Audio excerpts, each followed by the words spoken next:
Pergunta como levar uma vida com sentido, né? Ela está muito próxima da pergunta em como que a gente pode fazer a diferença no mundo, né? E como que a gente pode fazer algo significativo, de acordo com uma transformação efetiva em nossas vidas, né? Então tem tudo a ver essa conexão entre essas duas questões, né? Então o que acontece? Ao mesmo tempo, quando a gente pergunta assim, como é que a gente faz para levar uma vida com sentido? Essa é uma pergunta que ela é desafiadora, porque como levar uma vida com sentido inclui como que a gente faz para poder fazer, para viver melhor, né? Então, essa questão de como viver melhor, ela não é uma questão como uma equação matemática, né? Ou seja, tu faz uma lista, faz uma lista de um checklist, né? E aí tu coloca o que é que tu quer fazer e tu sai marcando lá e no final tu fica bem. A gente já suspeitou, ou a gente já deve ter suspeitado que não é bem assim que as coisas andam, né? Não é bem assim que a coisa funciona, na verdade. Sempre tem aquela santa segunda-feira que, enfim, a segunda-feira chega e a transformação não vem, tá? Então, o que acontece? Existem muitas definições, né, sobre como levar uma vida com sentido, já existentes, né? Então, o que acontece? Como é que a gente pode levar uma vida com sentido em uma vida que está sempre mudando, né? Então, se a gente olhar com cuidado, a própria definição de uma vida com sentido tem tudo a ver com levar uma vida com felicidade, né? Só que a própria felicidade que a gente está buscando, ela oscila durante o tempo, né? Então, por exemplo, eu vou trazer aqui exemplos, né, simples, diretos, práticos, que é o quê? A pessoa está numa relação de namoro, então, subitamente, o parceiro ou a parceira deseja que a relação de namoro agora vire uma relação mais séria, digamos assim. Vamos atar um noivado ou um casamento, né? Aí, aquela expectativa de seguir na relação agora se transformou em medo, que é o medo de perder a relação, né? Então, aquilo que era antes felicidade, agora traz, na mesma medida, um nível de expectativa e medo. Já para uma criança, o que seria levar uma vida com sentido? Seria ter, por exemplo, ela brincar na areia da praia. Para ela, aquilo é uma vida com sentido, né? Então, na adolescência, o que seria levar uma vida com sentido? É a pessoa, então, agora começar a ser rebelde, por exemplo. A pessoa agora quer ser rebelde, ela quer se rebelar contra os pais, né? Quer ter o senso de independência dela. Então, isso para ela é uma vida é o sentido da vida dela, né? Na meia-idade, né? Então, o que seria então uma vida com sentido? É a pessoa ela ter uma estabilidade financeira e ela ter então estabilizado a carreira profissional dela, né? E quando a pessoa já está ali perto dos 80 anos, a felicidade dela, ou levar uma vida com sentido, talvez pode ser colecionar saleiro de cerâmica, né? Essa foi para brincar um pouco, né? Então, o que acontece? Se a gente olhar com cuidado, essa questão de buscar um sentido na vida tem tudo a ver com o grau de felicidade que ansiamos por esse sentido na vida, né? Então, o que acontece? Qual é a questão principal, então? É a gente observar o que a gente vai chamar de preocupação básica, né? Preocupação fundamental, né? Em qual é o efeito e a consequência dessa busca por um sentido na vida. Ou seja, na verdade, quando a gente está buscando um sentido na vida, a gente está buscando felicidade, né? Felicidade seja a curto, médio ou longo prazo, né? Então é sempre isso, pessoal. Nos bastidores das nossas histórias, o que a gente está buscando é felicidade, tá? Então, a gente não quer churrasco, a gente não quer transar, a gente não quer cerveja, a gente não quer um bom salário, a gente não quer um carro, a gente não quer um namoro, a gente não quer ficar solteiro.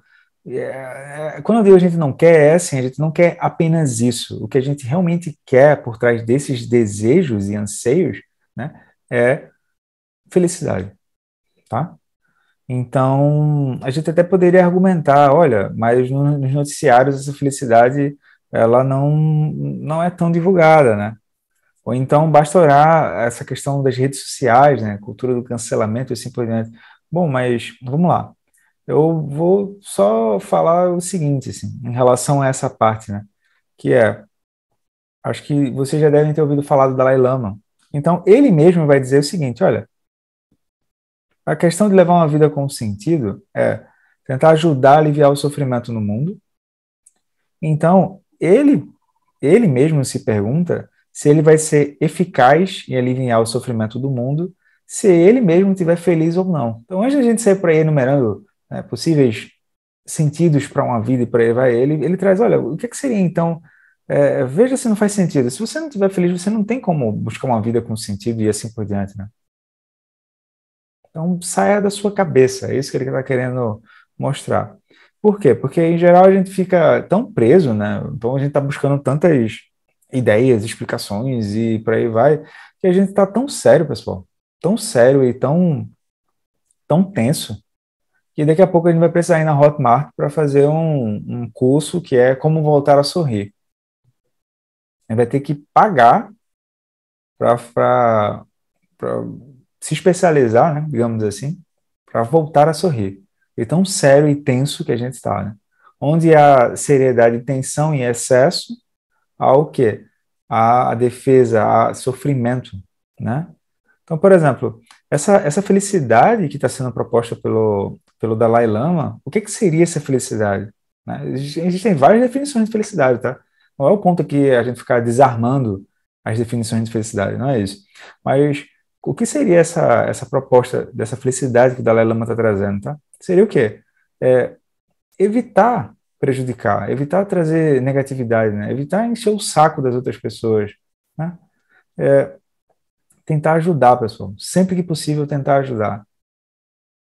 Às vezes a gente acerta, às vezes a gente erra, mas não é sobre o acerto e erro. É sobre estar disponível para ajudar, né? E dirigir propriamente. Então, basicamente é isso. Então, por exemplo, independente se você é um gari, se é um presidente, se você é médico, se você é engenheiro, se você é professor, se você é cozinheira, né? Se você é empregada doméstica, se você é empresário, se você é empresária, se você, enfim, independente da profissão que você pegar, independente do lugar que você estiver, o que é importante a gente ter ali? A gente ter meios que nos ajudem a não prejudicar as outras pessoas, né? Não sobrecarregar, né? Não fazer com que a gente esteja disponível para ajudar, dentro do possível, claro, e ter a capacidade de domar a mente novamente, né? Pegar as rédeas da mente e posicionar a mente numa direção sempre mais ampla, sempre em direção à lucidez, tá? Então, o que acontece? Nessa tentativa de andar no mundo, tentando ajudar, tentando servir, né? Tentando se fazer necessário, né? Às situações, a gente vai descobrir que às vezes a gente oscila.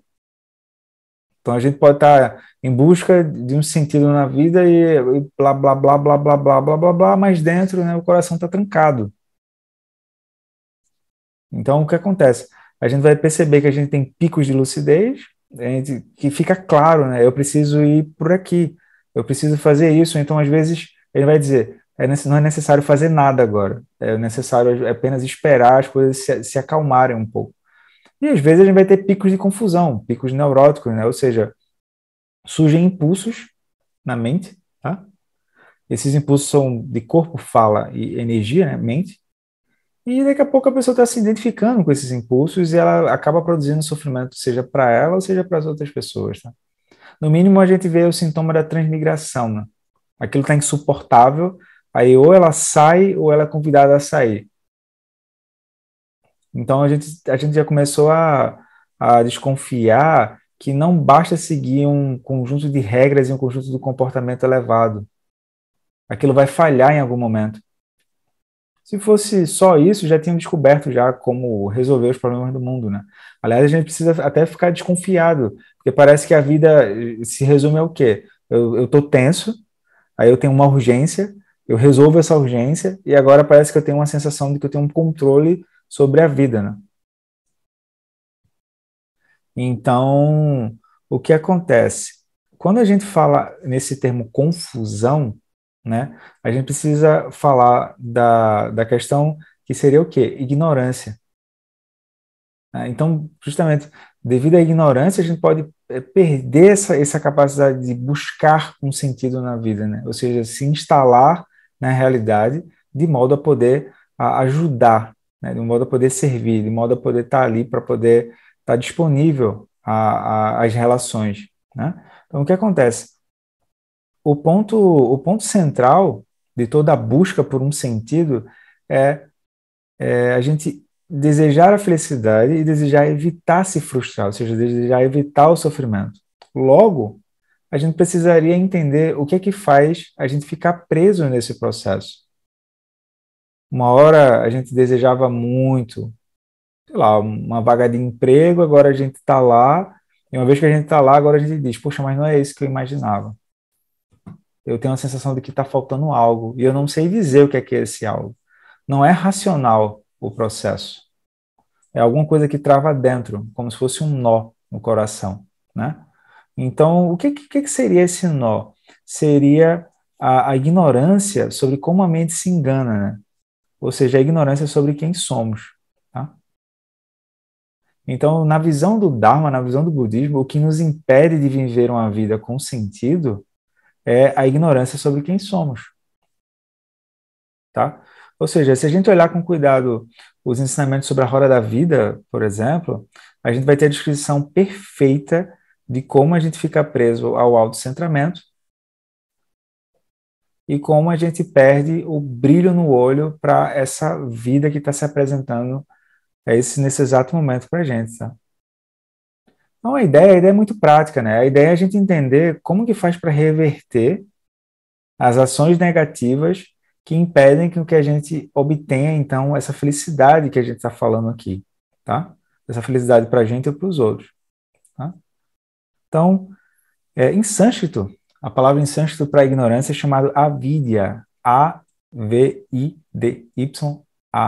tá? Que pode ser resumida como o modo como a gente imprime solidez às diversas experiências do dia a dia, né? Pode ver, às vezes a gente acorda de manhã e está tudo bem, aí recebe um telefonema, pá, parece que tem alguma coisa muito pesada em algum lugar que colocaram nos nossos ombros, né? Às vezes também é o contrário, às vezes parece que está tudo nublado, assim, meio nebuloso, tenso, aí tu recebe um e-mail ou tu leu alguma coisa e a mente clareia, né? Então, existe vida além dessa oscilação emocional, tá? Além desse pêndulo emocional, tá? Então, um exemplo simples de como a gente se engana e imprime solidez às coisas é a gente pegar quatro pernas de madeira, que não são pernas de madeira, né? Mas a gente diz pernas de madeira, um tampo de madeira, e depois a gente agora diz isso é uma mesa, de modo bem natural. A gente não vê mais o aspecto concreto daquilo, que é a madeira na madeira, né? A gente se relaciona com o substrato daquilo, ou seja, qual a função utilitária que aquilo tem, tá? Então, a gente não quer negar que aquilo se apresenta como uma madeira, mas aquilo poderia ser qualquer uma outra coisa. Ou seja, em geral, a gente está preso só ao aspecto de como fixar, de como dar solidez, né? Então a gente fica preso assim, isso é uma mesa, você não está vendo não, isso é óbvio que é uma mesa. Aí a pessoa diz, ah, tá, calma, vamos duvidar daquilo que parece ser óbvio, na verdade. Já no sentido mais profundo, a gente tem essa questão que é chamada de ignorância fundamental, ou seja, como que a gente fica preso nas bolhas e ignora esse aspecto mais profundo da sabedoria que rege a realidade tal como ela é, né? E a forma como a gente se percebe. Ou seja, a forma como a gente se percebe dentro das bolhas é uma forma muito superficial. É uma experiência parcial diante de quem a gente é de fato, né? Então fica evidente que quando a gente começa a buscar um sentido para a vida, né, a gente precisaria incluir 5 questões. Eu enumerei aqui 5, tá? Poderia ter mais, claro, mas eu enumerei 5. que é, primeiro, então vou buscar um sentido para a vida, eu vou, ok, você está incluindo nessa busca como lidar com a questão da agressão interna, porque a agressão externa, todo mundo já fala, né? Mas e a agressão interna? Né? E aquela avareza, né? Aquela raiva que fica ali, né? Incrustada. Aquela covardia que você não sabe dizer o que é, mas você diz, poxa, eu estou me traindo nessa situação, né? Como que a gente faz para ajudar com lucidez? Quando a gente está buscando uma busca com sentido, né? Uma vida com sentido, né? Como que a gente faz para lidar com doenças e mudanças, né? Em geral, a gente gosta das mudanças que a gente quer impor, mas quando a vida é cheia de mudanças, né, o tempo todo, a pandemia estava aí para mostrar, né? Aí tem algumas mudanças que a gente diz, não, isso aqui eu não quero mudar, de forma nenhuma, e a gente sofre pra caramba com isso, né? Como lidar com uma crise? Aliás, a pessoa está buscando uma vida com sentido, né? Então, ela precisa entender que nesses sentidos que ela está buscando, eventualmente ela pode ter uma crise no meio do caminho, né? E como cultivar a experiência de amor genuíno nas relações. Então, se a gente quiser buscar uma vida com sentido, seria interessante a gente observar essas 5 questões, tá? Aí, o que acontece? Para a gente poder fazer isso acontecer, né, para isso aqui não ficar só mais um lero-lero bonito, que a gente vai sair por aí dizendo que aprendeu, né? A gente precisaria fazer isso acontecer. E para poder fazer isso acontecer, a gente precisa falar sobre sabedoria, né? Prágina, né? E também sobre a forma como vamos nos colocar diante das situações, tá? Então é claro que o nosso comportamento ele vai influenciar no modo como a gente busca uma vida com sentido, tá? Isso é claro, assim. Então, por exemplo, no caminho do Dharma, a gente vai ter o caminho do ouvinte e o caminho do grande veículo. Como assim? É assim, quando as situações estão acontecendo, quando a pessoa está buscando uma vida com sentido, quando ela diz, agora a minha vida vai ser dessa forma, aí ela pode reagir e lidar com as situações como um caminho do ouvinte, ou seja, eu não vou prejudicar as outras pessoas e eu quero seguir estratégias e regras para isso acontecer, porque eu me acho uma pessoa fraca. Então, quando as coisas acontecem na minha cabeça, eu vou cortar aquilo e eu vou ser uma pessoa muito disciplinada. Então, o slogan seria: eu não vou prejudicar os outros. Mas eu também não consigo e também não tenho interesse em desenvolver meios de ajudar. Eu só tô olhando para a minha busca, tá? O meu despertar, o meu, enfim, né? Aí tem também o grande veículo. Já o grande veículo, ele inclui o não prejudicar os outros, mas ele também inclui a compaixão pelos outros. E, naturalmente, quando a gente fala de compaixão, nós estamos inclusos nessa compaixão, tá? Depois a gente pode fazer um vídeo sobre isso, assim, esclarecendo essa coisa meio neurótica que tem aí de, vamos falar de compaixão, aí primeiro eu. Não, quando você fala de compaixão, você já está incluso na compaixão. Então é como se você estivesse fazendo um pleonasmo, né? Subir para cima, desce para baixo, né? Quando a gente fala assim, me inclua na compaixão, primeiro eu na compaixão, tá? Sobe para cima, é tipo isso. Então, o que acontece? O que a gente quer buscar aqui seria introduzir essa questão do grande veículo. Ou seja, eu introduzo não prejudicar os outros, mas eu introduzo o aspecto de compaixão. Não apenas de um modo teórico, mas de uma forma prática. Para isso ser introduzido de uma forma prática, de uma eu vou precisar de meditação, eu vou precisar de sabedoria e vou precisar da compaixão. Ou seja, o nosso comportamento ele vai mudar, mas não porque a gente está seguindo um conjunto de protocolos. O nosso comportamento muda porque a gente vai na raiz da questão, que é o quê?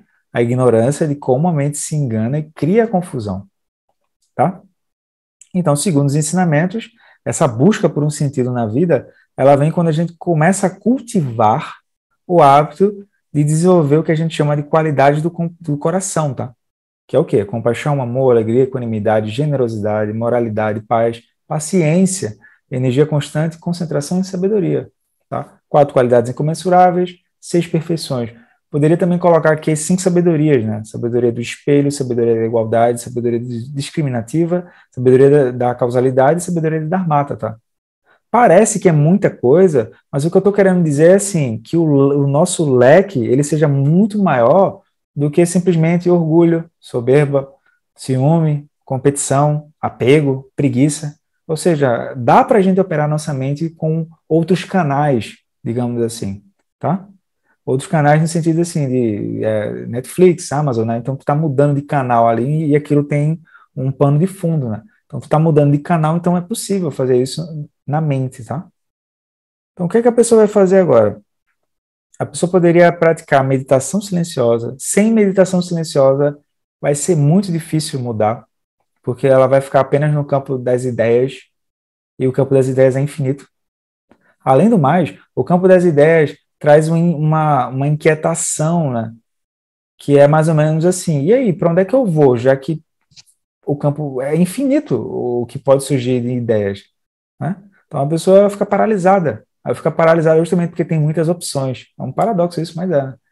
Então, o que acontece? Ela começa a praticar meditação e ela então começa a fazer contemplações sobre o que é que está acontecendo ao redor dela, tá? Por exemplo, a impermanência, ela é verdade ou não? Se a gente gosta ou não da impermanência, ela não está nem aí para os nossos gostar ou não gostar. A pergunta é se a impermanência é verdade ou não. Então a gente começa a entender com profundidade o nosso assento na realidade, o nosso lugar, né? O lugar onde a gente senta na realidade, né? E a partir desse assento na realidade, a gente pode ampliar a nossa visão. Então a nossa compreensão sobre a compaixão, ela aumenta, ela amplia, né? E isso começa a surgir uma felicidade que é uma felicidade incomum, tá? Então, essa busca por um sentido, ela não vai vir com coisas vindo do lado de fora para a pessoa. Ela vem pela descoberta, né, de uma consciência lúcida, uma consciência prístina, uma consciência desperta que já está conosco. Só que a gente precisa olhar para o que a gente está buscando de fato. A gente precisa olhar de modo honesto e honestamente para isso. Porque a gente precisa entender, a gente precisa se perguntar o que diabos a gente está fazendo com o nosso tempo, a gente se acha onipotente, e para onde é que a gente está levando a nossa vida, né? Então a pessoa precisa entender com clareza os estágios, né, a trajetória dela como um ser humano, que é o nascimento, o envelhecimento, a decrepitude e a morte, né? Todo mundo vai passar por isso. Então, enquanto a pessoa não parar para olhar para isso, ela vai se comportar ela vai ter uma reação diante das situações como uma reação de um adolescente, né? O adolescente só faz reclamar e se queixar de coisas fora. Ele não assume as rédeas da própria vida, né? Então, por fim, eu queria trazer essa experiência de tudo isso que eu estou falando nas palavras do meu professor, que é o Lama Padma Santen, tá? Então, ele diz assim, ó, como aliar esse aspecto da busca por um sentido na vida com o aspecto da meditação. Então ele diz assim, abre aspas, na meditação a pessoa se acalma. É mais fácil localizar aquilo que somos dentro da meditação do que dentro das coisas agitadas, estando sempre em transição. Por exemplo, você não é seu trabalho. Você é um ser que está meditando. O desafio é você entender aqui não está acontecendo nada. Ainda assim, tem energia dentro. Então você deixa aquilo vir. Aí vai surgir um brilho de uma experiência muito simples. Essa felicidade já está aí, dentro de nós. A forma de viver a vida muda. Em vez de a gente saltar para os lugares para colher felicidade passageira, tu oferece A gente não medita para encontrar felicidade, ela já está lá. Só encontramos algo que já está lá. Em vez de chegar como alguém faminto, demandando, né, sedento, tu chega nos lugares como alguém que vai oferecer algo. Então é muito importante que a gente volte lá no vídeo, né? Faça essas perguntas que a gente fez aqui, né? Como lidar com a questão da agressão interna, como ajudar com lucidez e assim por diante, tá? E a partir daí a gente se pergunta, o que é que eu posso oferecer? Como que eu posso ajudar? Aliado à questão da meditação, aliado a um método de sabedoria, um eixo e a questão da nossa trajetória, né? Entender bem as fases da vida para poder isso ser um catalisador da prática, né? Caso contrário, a gente vai ficar inerte, tá? Ele vai ficar com aquela posição de, depois eu vejo isso, tá? Então, basicamente é isso, pessoal. Se a gente quiser ter uma vida com sentido, é evitar prejudicar, não encher o saco de ninguém, produzir benefícios, né? Como que eu posso ajudar? Como servir? O que é que eu posso oferecer? A gente sempre pode fazer isso e ter a capacidade de dirigir a própria mente, tá? Só que aqui a gente está falando mente, a gente tem a sensação de que é a mente conceitual, a mente lógica. Não é. É a mente que está aqui, ó. É a mente que faz o que está atrás dos olhos ganhar vida. Então é isso que eu queria trazer para vocês. Eu espero que vocês fiquem bem, que esse tema tenha lhe ajudado e até a próxima. Tchau, tchau.